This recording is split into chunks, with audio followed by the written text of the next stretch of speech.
What is up, folks? Welcome to the latest episode of the Harold McBasketball Show. I'm your gracious host, as always, Harold McBasketball, along with my co-host, I know Ball Paul. Paul, the Celtics are finals bound. How are you feeling? Oh, I'm so hype that that the Celtics are in the finals, man. It's currently Wednesday the 5th, meaning that tomorrow night the finals will commence, and obviously the Celtics are playing the Mavericks, and we'll get into it. I'm a little bit worried, but for the most part I'm extremely excited. Yeah, no, I'm giddy. Ooh, yeah, me too. I'm like one super stoked to see our Celtics go into the finals. Obviously, that's amazing. It's been a little while. Things always seem to be a little bit up and down with the Celtics. I love seeing this team just like essentially come together during the offseason and immediately make it to the finals. Doesn't always happen when you add two big name players like KP and Drew Holiday. So I don't know, huge. Brad Stevens is amazing. I believe he won Executive of the Year. Very well deserved.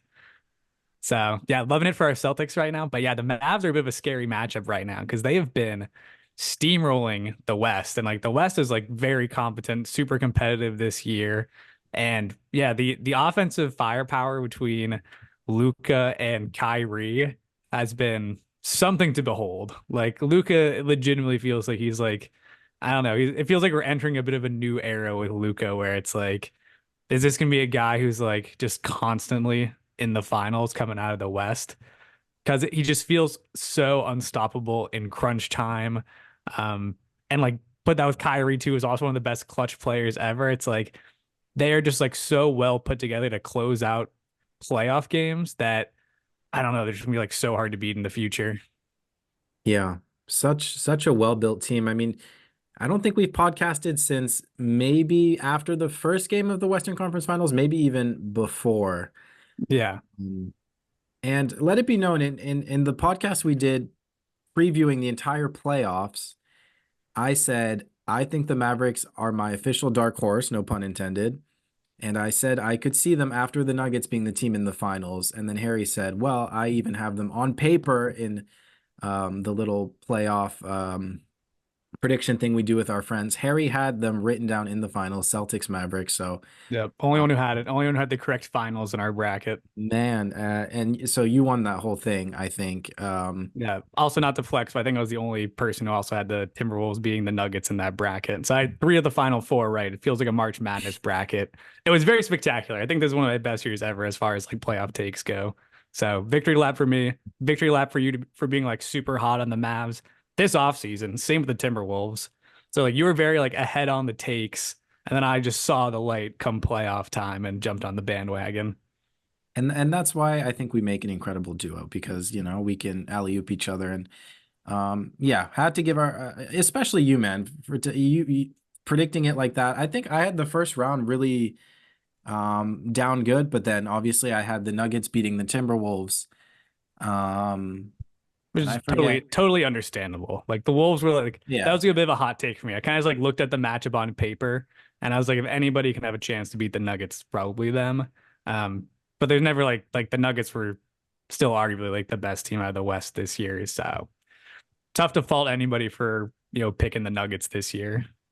Yeah. And I think I did have Dallas in the Western Conference Finals, but I had ultimately picked Denver to come out of the West.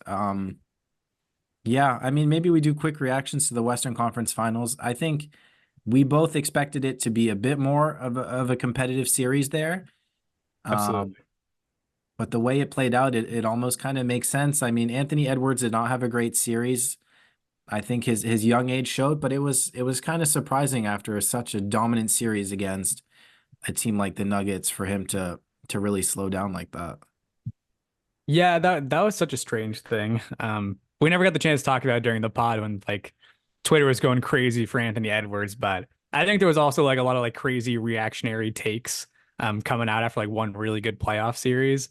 It's like Ant is good, but like we're definitely getting ahead of ourselves, anointing him essentially the best player in the league. Everybody was like, this guy is the second coming of Michael Jordan. And I'm like, relax, relax. This is like his first playoff run, still super young. I see the potential, like for sure. Like he's probably like a top 10 player in the league, but But I do think people got like too hot on Anthony Edwards. And then after the Mavs series, it's like it's just been radio silence. No one has like retracted their takes, but everyone's just pretending like they didn't say them.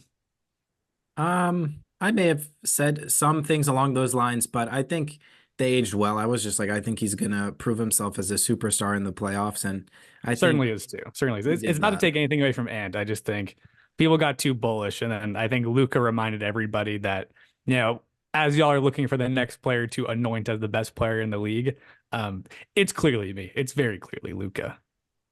Yeah, and Ant is 22 years old. You don't see players that young, win the finals or make the finals as the best player often. And Luca is, I think, 24, 25. So he's in his prime, and I think it showed. But yeah, crazy playoff run though for Ant and the Timberwolves. Beating the Nuggets like that, I'm still kind of sitting with that, and I really did not expect it. As much as I was super hype on the Timberwolves, and I said it was going to be a great series, and they were kind of built to beat the Nuggets. Like, damn, the Nuggets for me were almost the championship favorites. I was quite sure we'd be meeting them in the finals. So for the Yeah. Nuggets to lose in Game 7 like that, crazy. Yeah, and the Nuggets were also Vegas favorites. Like everyone, thought the Nuggets were the most likely. They're essentially the Celtics of the West, where everyone was kind of picking them as like the obvious choice, and any other picks were kind of just like go against the grain. Um, Before we move on to the Nuggets, I do want to like, we kind of just did a little spiel about Edwards, but I do want to really give the Timberwolves their flowers because they had an awesome season. Everyone was really hating on this team last year. Everyone said the Gobert trade is one of the worst trades ever.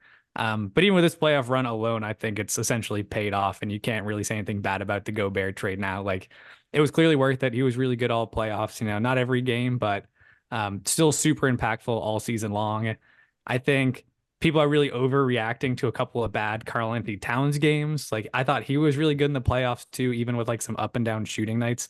I know he shot very poorly against the Mavericks, but immediately like the fans went to Twitter and like trade Karl Anthony Towns. Like we need to do this differently. It's like y'all were just in like the Western Conference Finals, and the West is super difficult right now. You guys just beat the Nuggets in a 7-game series. Just run it back with this team. This team is still very good. You're not going to win it every year. Give it another chance. I would consider giving it like several more chances for even considering trading Cat. And then like the other piece also looked good. Like Conley still had like some miles left on him. Jaden Daniels just like electric defender. He was incredible with a couple of good shooting nights. Naz Reid, amazing. Like this team is awesome. So the Timberwolves fans should be very happy. This is still a great season for y'all, especially for a franchise that has literally been one of the worst in the last decade. Yeah, I agree with that overall sentiment. And I don't want to get too much in the weeds, but I think they should maybe shop Karl Anthony Towns. And I think overall he was pretty good, but partly because they have like Naz Reid and I do love I, Naz Reid. yeah, and I think like if he got the minutes Cat did, he would arguably be just as good. But that's not to take anything away from Cat. I think he did play pretty well. Kind of redeemed himself with some really good games and some good shooting against the Nuggets, and then kind of fell off a cliff. But yeah, I don't know. I would shop Cat. He's frustrating to watch for me, but that's maybe a bit reactionary. So Yeah, he can be. Let's touch base on Cat this offseason. We'll talk yes, about it at a later point. People are like rebuilding their rosters. Because I feel like we could talk forever about it. To quickly touch on the Nuggets, I think the Nuggets are also another team where it's like, yeah, you don't need to do anything. Just run it back again next year. Like I think they're yeah, still great. If they want to make like a couple tweaks, like it would have been nice if they had a guy like Bruce Brown again who you could have tossed on Anthony Edwards. It's like maybe they try to get a piece like that this offseason, but I think that's really all they need. yeah. I second that for sure. I think yeah, small tweaking and they should be a mainstay in the top teams in the West, obviously. Yeah, they're still great. And it's like it's very easy to forget about Jokic right now with Luka's run. Because like I'm even pushing the agenda a little bit where I'm like, is Luka the best player in the league? Who knows? It still very much could be Jokic. So you have Jokic, just run it back. Yeah, totally agree. Quick Uh, transition to the East. We're like almost ready for finals. East, there's not much to talk about. I mean, right. RIP the Pacers. Also a team not to overreact over. Like, yeah, y'all got swept. Um, Halliburton did get hurt. I don't think it mattered that much. I mean, not even talk about like that series that much, but I feel like the headline of like the Celtics getting like very fortunate with injuries in the East, although it's like partially true, I'm not like really sure how much it would have mattered. Like I think the Pacers after they blew game one were kind of cooked anyway. That's what it appeared to be. You know, like the Cavs did steal game two with Mitchell, but I don't think it mattered. He got hurt. I think the Celtics would have easily taken care of business. Like it's like Brunson got hurt at like the end of game seven when they were going to lose anyway. Like everyone's just kind of like throwing out the injury stuff. And like, I Yeah. don't think that they were super impactful to the Celtics path. I think it's overblown. I don't think it's the easiest playoff run ever. Um, but you know, it has been very fortunate. It has for sure. But it should be noted, KP, we were missing him dearly. Totally.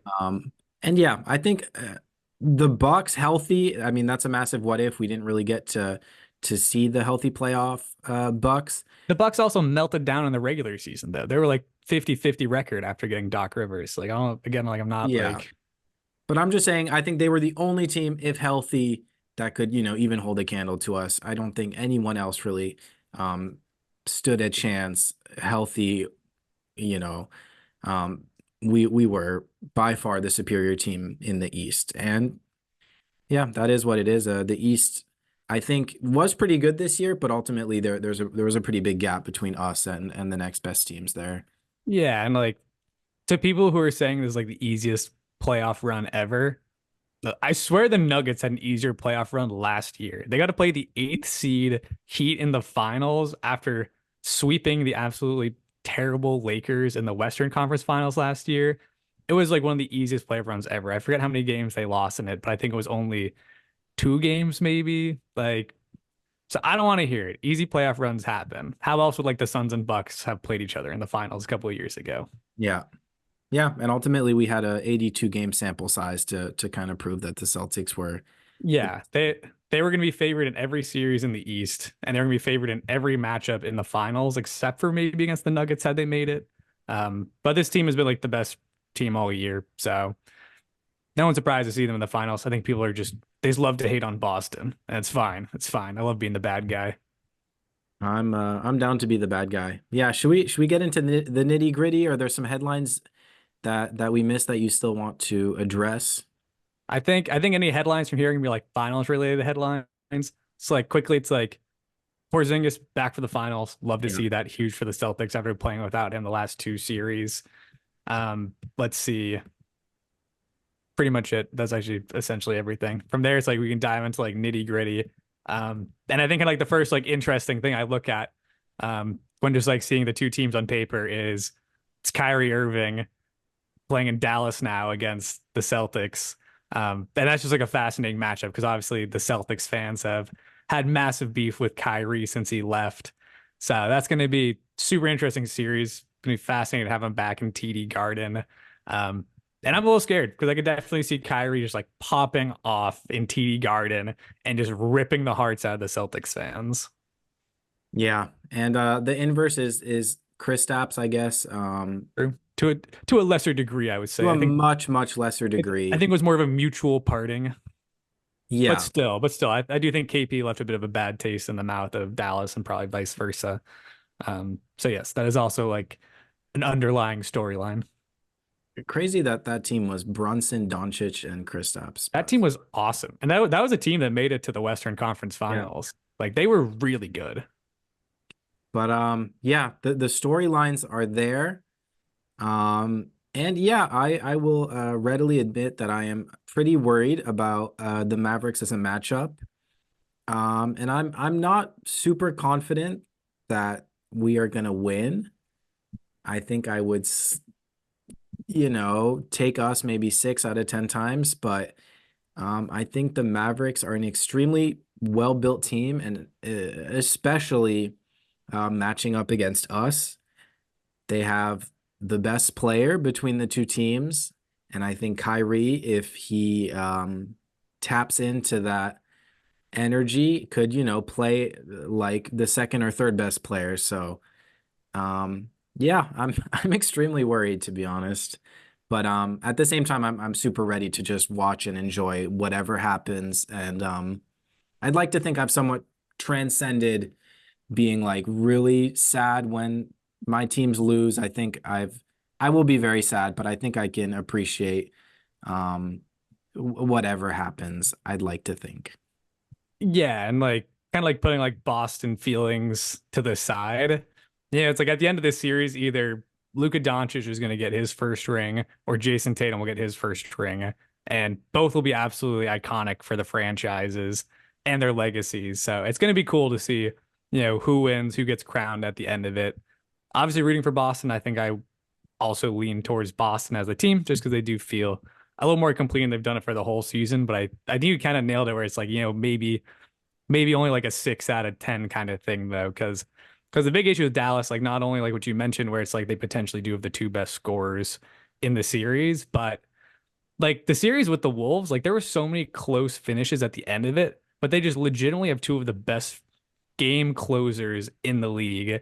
So it's like if it's like a 5 point game at the end of it, it's like that favors the Mavericks so much to where it's like the Celtics are really going to need to win these games in like the first 3 quarters. They need to try to win these games by like 15. They can't let it be close down the stretch because it doesn't matter like how good your defense is. It doesn't matter what team you are. If it's a close game, that is massively in favor of the Mavericks. They stole games from the Timberwolves. The Timberwolves probably should have won like 2 of the first 4 games, but the Mavs are just clutch, hit big shots, and we're ultimately just better in crunch time than the T Wolves. And yeah, kind of backpacking off that point, like the Celtics tend to have close games, and we saw even against a much inferior team in the Pacers, there were a lot of close games, and it was our ability to close out the games that secured, the sweep. So, I imagine there's going to be close games with Dallas, and like you said, they have the better closers in Luka and Kyrie, and that very much worries me because our ability to have a 15-point lead at the end of 3 quarters is not one that I've seen historically as a Celtics fan, and um, so that's a little worrisome. But we're decent at closing out. But um, I was watching. I think is his name Mike Ruffalo or what's his name? I have no idea. It almost sounded like Mark Ruffalo, who like is the Mark actor for the Ruffalo? Hulk. Well, that's the guy who plays the Hulk, so I assume you're not talking about him. I'm not talking about him. Okay, this is a very All right, very hold on. Podcast is on pause as we Google who this human is. he's the guy that you like, and he's sometimes on low, and he has his own show, Definitely and not Ruffalo. Is his name Mark? Who is it then? I don't know. He was on JJ's pod, and now I don't even remember what he was saying. Um, This is great yeah, podcasting. fuck, man, I screwed it up. What's his name? What were we saying though before? I think we were talking about crunch time, Mavericks offense being probably better than the Celtics in crunch time. Although Yes, although the Celtics did close out some close games against the Pacers without Halliburton. essentially, he was saying that the eye test doesn't favor the Celtics kind of in the closeout moments, and that there's a lot of Jason Tatum in triple threat kind of milking the shot clock, not a lot of movement. Totally. And when you're 6'9" and you have kind of the shot making ability of Tatum or you're Jaylen Brown, that bails you out, but ultimately it's not convincing as just um as kind of a closing like recipe. Like I very much worry about our ability to close out games.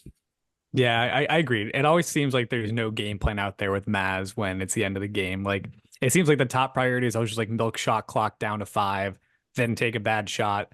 I'm always under the impression that you should run your offense the exact same way when it's a close game. Like you're up 3 points, down 3, whatever it might be. It's like, you need to keep the clock in mind a little bit, but priority number one shouldn't be milking the clock. It's like priority number one should be like stepping on their throats.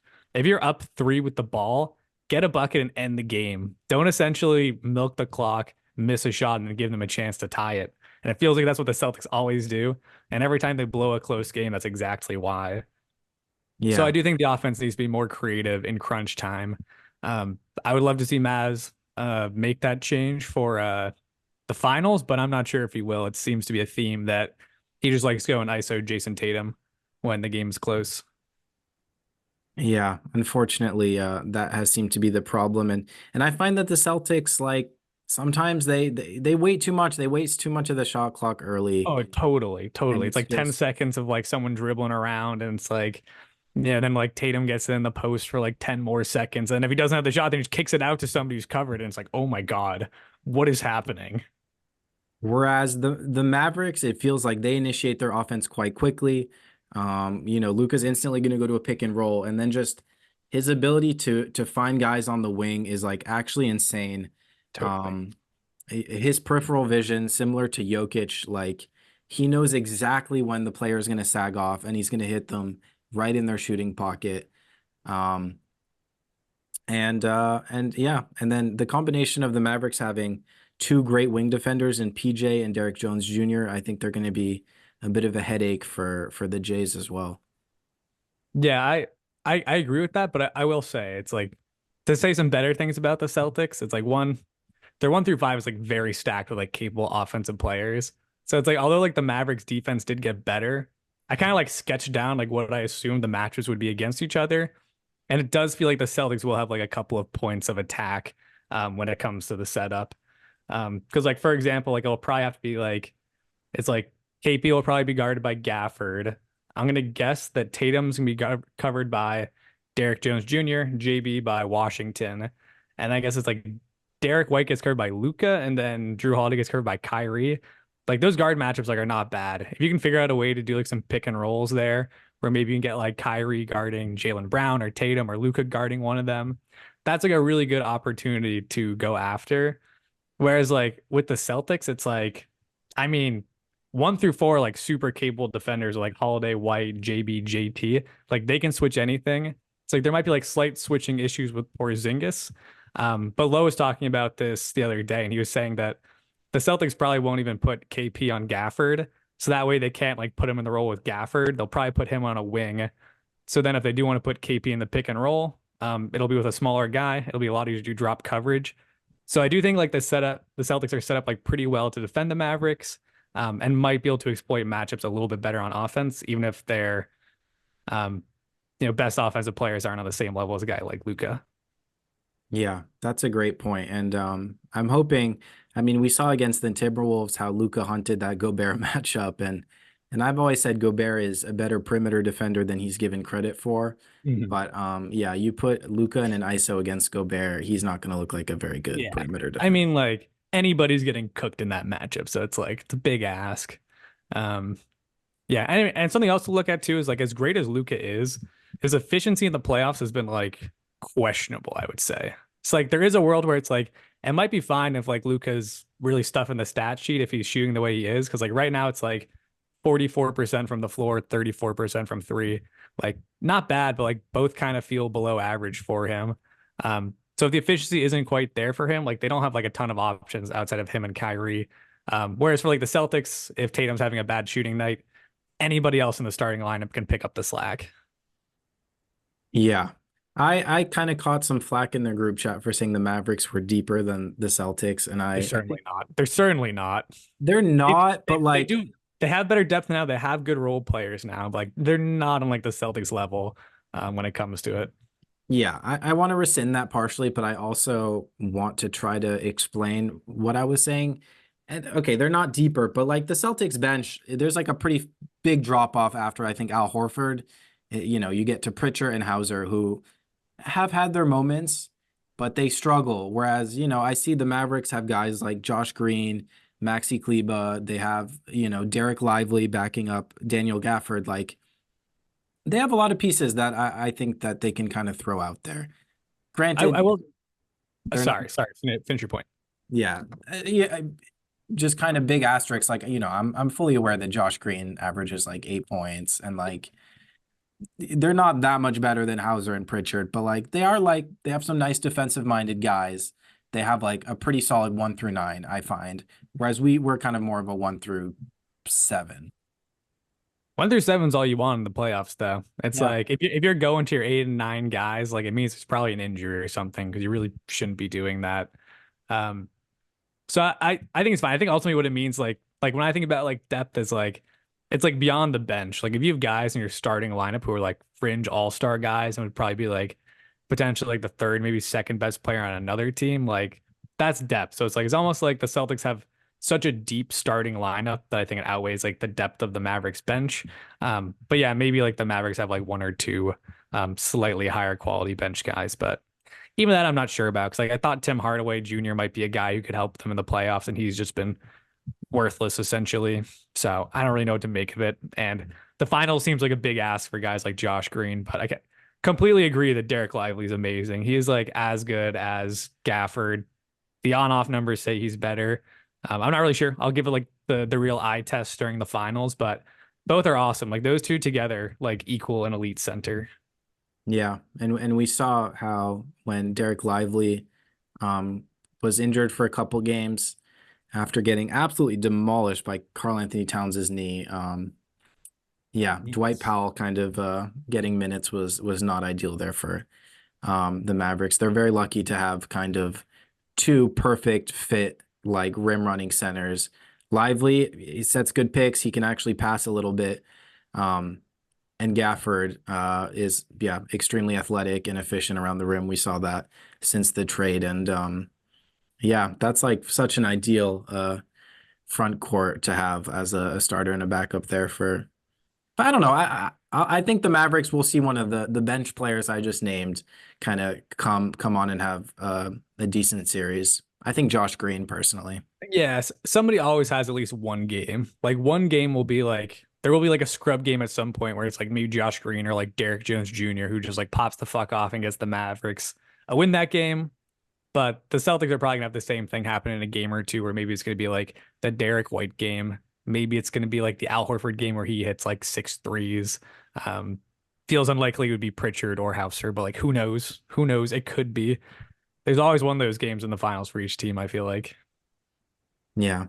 Um, yeah, I think this series goes seven. Ultimately, I will pick the Celtics. Um, but I can't emphasize how worried I am that the Mavericks could pull this one out.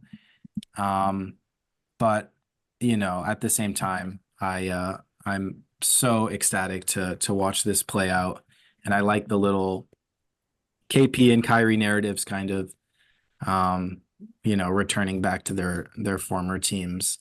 Um, and yeah, I don't know. I don't have too much else to kind of chime in, but are there any other storylines or points or things that you could see playing out? I'm okay with kind of doing the quicker podcast since I think we'll be coming out with tons of content probably over the next week, at least doing our best to with the finals happening. But no, also just like super excited for the series. I think it's awesome seeing these teams in it. Amazing the turnaround the Mavericks had from being a team that, was kind of like not kind of closer to the play-in tournament before they made their trades in the middle of the season. And then since then have really exploded. So I love the way they constructed the team. I love that they went away from, kind of having these like stretch five centers like Powell and God, who was the other guy on their team they were playing a lot of? Cleveland? Yeah, Kleba. They went away from those guys. They're like, let's just get like big rebounding defensive centers and have them set fat pick and rolls for Kyrie and Luca, and then just get like two defensive wings to put next to them and just see what happens. And it's really the perfect roster construction for the team because they get all the offense that they need from Kyrie and Luca, and the rest of the guys are out there just to set up the offense, catch lobs, play defense. And I love it. It feels kind of old school. It's a really cool construction for the team. I think it's been an interesting matchup with like a very modern Celtics team that like loves just like bombing three pointers from anywhere on the court from anybody. So I think it's gonna be electric finals. I think it's also gonna go seven. I think I'll take the Celtics, but I think we're probably in for one of the most exciting finals in the last couple of years. Yeah, and I think that's such a good point you make with the roster construction of the Mavericks, and I think Jason Kidd did such a good job, and we see how guys like Tim Hardaway Jr., who he's not a perfect player by any means, but he's kind of been relegated, with them favoring the defensive minded guys, and Derek Jones Jr., who is someone that I did not have a very strong opinion of Me before. neither. That was just like a dunker essentially. Yeah, but he can kind of hit the three ball we've seen this season, and ultimately he's an incredible athlete and a very capable defender. So Yeah, just like pretty tall, like super long arms, crazy athlete, super fast. He's just built to be like a defender, lob catcher. So he was a great addition for the team and really a perfect fit. So yeah, the Mavs nailed it. This series is gonna be awesome. We got game one tomorrow in Boston. Gonna be electric. Super excited to watch it. One last thing is I'm curious how much talking Luca will do. I thought it was pretty interesting how he, he's a shit talker, he's a whiner, he's very vocal and expressive. Um, but yeah, he kind of shut Anthony Edwards up. I didn't see a lot of. I thought the Timberwolves were going to be mean right back, and Anthony Edwards was going to talk his shit, but ultimately he struggled and he stayed kind of quiet. And I'm curious how the Celtics will respond. I mean, there's no more Marcus Smart. I think we've talked about how it's a bit overblown, like having kind of like what's the word? Kind of a Yeah. vocal leader and kind of Yeah. Enforcer. yeah, it's a bit of an overrated thing, but just saying I'm curious how the Celtics will respond to Luca inevitably calling them like motherfuckers and saying they can't guard me. And it's hard to picture Jason Tatum chirping back. I could see Jaylen Brown kind of getting into it, KP, but Yeah, um, we'll see. And there might be some surprises because, like, who knows? Like, maybe we'll see a lot of like Drew Holiday guarding Luca, and maybe one of those things where it's like maybe Drew's just playing good defense or somebody's playing good defense, and the chirps might kind of fall on deaf ears if he's like chirping people after getting like locked up on defense. So I think it might like come down to, like, how well is he playing? Is he chirping other players? Is he just chirping the refs? Because him and Tatum are very much the same way in that, where a lot of the chirps end up going towards the refs after they think they missed a call or something like that. yeah. Ultimately, I think the Celtics will be level-headed enough to look past it. I don't think they'll really care. I wonder if it'll be Drew. I think it'll be Drew, but I could see it being Jaylen Brown also, the initial guard on Luca. I Yeah, how I think they'll do it is, honestly, I think they'll probably have Drew do Kyrie. That's kind of my bet. Maybe they'd put Derek on Kyrie, but I don't know. I think they'd. Well, now I don't know actually. Maybe it is going to be Drew I because believe it might be Derek White on Kyrie, Drew and JB kind of trade off on Luca, and then I think JT will probably start off playing bigger guys. But I would not be surprised to see JT get the assignment in the fourth quarter just to get like a bigger body on Luca. that's what I think. And I think it was Jaylen Brown mainly guarding Doncic, but I think it will be mainly a combination of him and Drew. And then, yeah, I could see Tatum kind of later on. Obviously, we're very switch heavy and we're Yeah, flexing. just keep throwing bodies at him. Whoever's freshest, whoever's playing good defense at the time, like it's going to be a team effort to guard Luca. And even if you start off the possession guarding him, odds are with all the switches and pick and rolls that happen, it's like other people are going to be taking turns on Luca. So it's gonna be tough. That might be like one of the biggest storylines in the series. Is just like, how do you guard Luca? Like, what's the defensive strategy? And it will probably take some tweaks by Missoula, I bet, to like really get it figured out as the series goes. Yeah, If man. there is a way to figure it out, who knows? Yeah. Yeah. And Jason Kidd is a great coach on the other side. Maz is proving himself. So yeah, it's going to be awesome. As we wrap up, I just want to say Ryan Russillo is who I was thinking of, not Mark Ruffalo. Oh my God. You mean Ryan Russillo? Okay, I'm gonna once again retract that. Ryan Russillo. That's his. Yeah, I love Russillo. That's who I was talking about. Um, I haven't watched a lot of his stuff, but I watched the JJ Redick pod, and I actually thought um his analysis was pretty awesome. So shout out to him, even though he spells his name with an E, Ryan with an E. Yeah. Yeah, I love Russillo. I think he's like the perfect mix between like um analytics, which is like knowing ball. Because a lot of time he's like, I don't care what the analytics say. Like, I just watch the games and I don't think this guy's as good as the analytics say. And like usually he's right about it. So he just knows ball. We'll bring him on the pod next. We'll see if we can get him on this off season. I imagine his schedule is pretty tight this week, but this off season we'll bring him on. That's the dream. So yeah, I think that concludes another episode of the Harold Mick Basketball Show. It's crazy to think I was kind of saying season one is coming to a close. I'm sure we're gonna rip a few more as the finals conclude. But maybe we'll take a few weeks off and then it'll be back on the off-season grind and another season will be upon us. So that's kind of exciting. I'm really happy and proud that we kind of followed this through for an entire season and we started I think very soon after the end of last season. So we've been going for a year. Yep, agreed. Thank you all for tuning in. I think Zoom is kicking us out any second, so I'll save my Yes. big sign off for next time. But I love you all. Thank you all for tuning in all season long. Celtics in 7. Let's go. Go Celtics. Fuck yeah. Go Celtics.